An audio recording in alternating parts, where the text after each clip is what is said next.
Hi everyone, so today you will learn how you can check VS Code version using command prompt.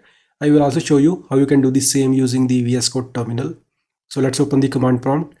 To open the command prompt, you have to press Window plus R key on Windows. You will get this sort of a input box. Here, simply type CMD, press the enter key, and you will get the command prompt like this. Now here, you need to type code --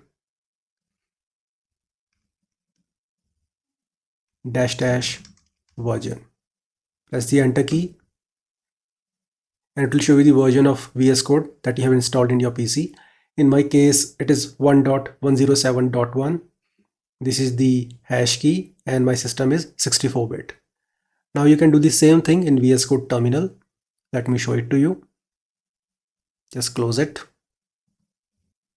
So as you can see, I got the VS Code. Now here I need to open the terminal first. You can go to this view menu and click on terminal. Here type the same command, code -- version, and hit the enter key. So you can see here we got the same output as we got in the command prompt. So I hope you understood how to check the VS Code version using the command prompt as well as using the VS Code terminal. See you in the next video. Have a nice day.